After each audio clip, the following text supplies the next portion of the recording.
She feed them lies with his silverware. She don't want love, she just wanna share. Gentlemen, there isn't a day on this earth that I don't appreciate and thank God that I had a father. Because could only imagine how I would be. And I'm not perfect by any stretch of the imagination, but I'm not this dumb son of a bitch right here. Coming to us from the Daily News. Unemployed East Harlem man shoots mom dead during argument over his laziness, then fires random shot at stranger as he flees. I was out of the house by 16, guys. When I was about 12, 13 years old, me and my dad, we got into a bit of a back and forth, mainly him yelling at me, and about a family situation. And he looked me dead in the face, was like, this is not your family. Go make a family. If you want to, if you want to run shit, go make a family. Bet. I've done that several times over. So trust me, when it comes to that role that the father has in preparing the child to go out into the world, when that's missing, you end up with tragedies like this.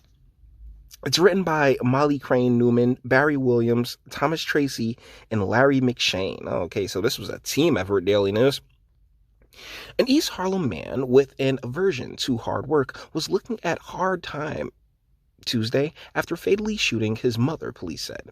Mom of 8, Fatoumata Danson, was gunned down by her son inside their apartment after a morning dispute over his refusal to find a job, according to cops and the victim's brother. The unemployed and unhinged Musa Camara, 22, was tasered and arrested after allegedly shooting his mother in the head and then firing a shot at a stranger on the street after fleeing his family's new NYCHA building, police said. So these are clearly New Americans, and it's one of the great tragedies of coming to this country, right? Is we have this welfare state that really encourages women to have as many children as possible. Don't even worry about a father. The state, NYCHA, they'll make sure to put a roof over your head, sweetheart. And the children end up going without that presence, going without that that anchor to set a solid foundation for them, and we end up with tragedy. She's attractive. We're about the same age too. That's crazy. She has a 22-year-old son. She's 40. She had that kid at about 18, and is he the oldest? I'm not sure, but yeah, it seems about right. I mean, as far as like as far as generational goes, even though I don't know like when they got to America, but ultimately, it's quote unquote black folks, but they're New Americans. This country's history isn't their history. It's not particularly their culture, but when they get over here, right, and that culture clash comes about, here we are. Danson, 40, was found with a fatal gunshot wound near the door of their home in the Lehman Village houses on East 108th Street near Park Avenue. The son don't want to work, said his uncle Yankuba Sangari, through tears. He's very lazy. He wants the mother to take care of him all of his life. He don't want to go to work or get a place for himself. That's the reason that he shot the mom. Tragic. Straight up tragic. And and that's why I led with the gratitude for having a father who, at the time, and particularly through the feminine eyes, right? It's like, oh, he's so mean, he's so rough, he's such a jerk, but it's necessary. Yeah, I can sit here all these years later and say, yeah, that was necessary. There was a solid point behind that. He ended up regretting that. Oh, so like not to laugh, but yeah, he ended up regretting that conversation that we had, because I took him at his word. I went off and didn't particularly give two shits about his family, right? And so when I come home for a little visit, he's like, please come home. Please come home. Like, Yeah, he knew he kind of messed up when it came to when it came to that, when it came to really setting that foundation to leave his legacy in a stronger position, because that's all we have at the end of the day, right? Like is what we leave here on this earth, the type of impact we can make. Camara was taken from Metropolitan Hospital for a psychiatric evaluation. Police sources said the suspect has a history of mental illness. Police responded to the apartment multiple times in the past to stop fights between the suspect and his mother, sources said. Yep. Oh, just what y'all couldn't get a better pixelated. Well, that's the thing. New Americans, lower end phones and the like. They said he was smoking before everything happened.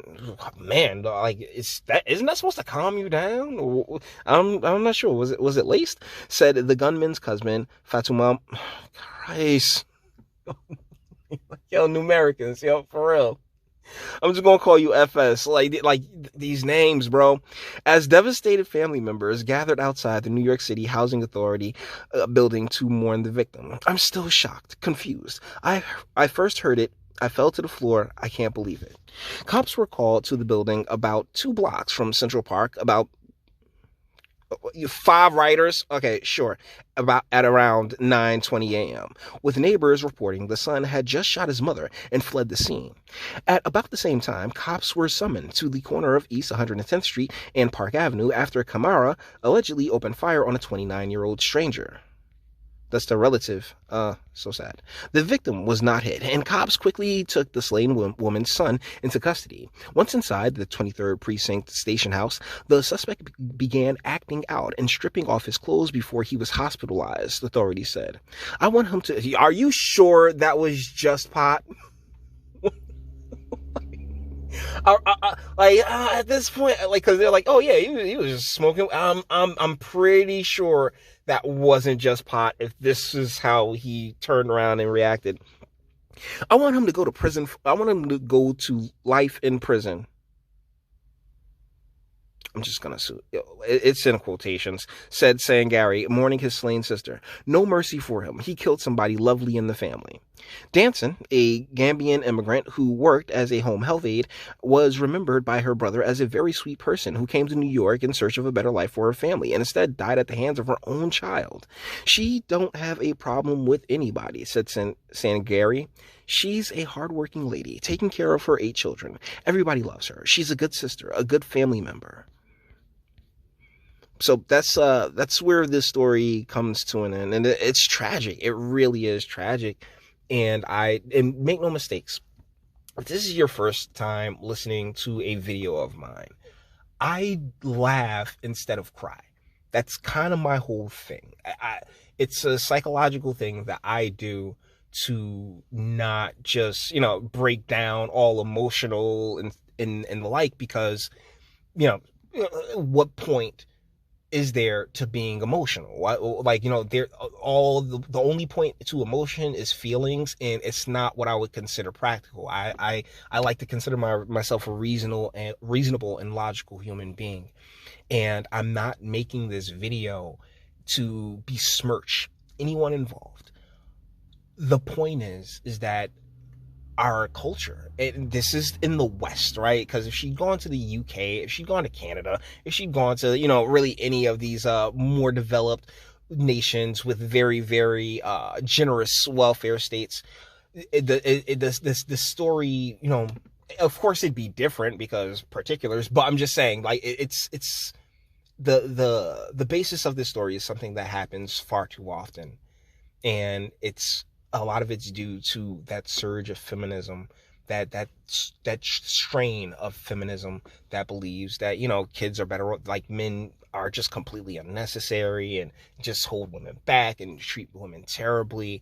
But when in reality, there's supposed to be a balance that is just heavily weighed in one direction, and without acknowledging that and without pushing to get that balance back in some way, shape, or form. All the doomers and the gloomers and everybody who sits there and say, oh yeah, well, you know, shoot, America's just on its way through, like, it's just sinking through the toilet. As long as we refuse to acknowledge our problems and refuse to acknowledge where we've specifically dropped the ball culturally, collectively, and socially, then it's going to continue. Like, hey, acknowledge it and let's do what we can to try and fix it and the like. So it's sad. Like, you know, we've lost so many lives. She was cute enough. Sure. Like, yo, particularly like back in the day in high school. What? We around the same age. So cheeks clapped. So like, it's not hard to see how she ended up with with 8 children. Like, super fine? No. But does she ever have to be super fine? Gentlemen? No. So with that being said, guys, we're going to bring this one to an end. All the internet stuff. If you like it, toss it a like, dislike, go ahead, do that too. Nobody's scared of you. Sub. If you enjoy my fantastic voice and you want to get videos like this every single day, share, because sharing is caring. And YouTube and Bitchute and like are the biggest fans of your boy over here for very obvious reasons. Bang the bell for notifications. Get something from Teespring. Check me out on Patreon. Links in the description. Actually, do me a solid. Go into that description box and just demolish all the links, all right? All the clicks. Definitely knock that out and speak. Let me know what you guys think in the comments. It's sad. This is insanely sad, my boys. Because, you know, there but for the grace of God go I. Like, seriously. Because my mom was a super softie. And without my father there to balance it out, I would probably be a complete mess instead of somewhat a mess. Can you dig? But you may disagree. That's what my comment section's for. Until the next one.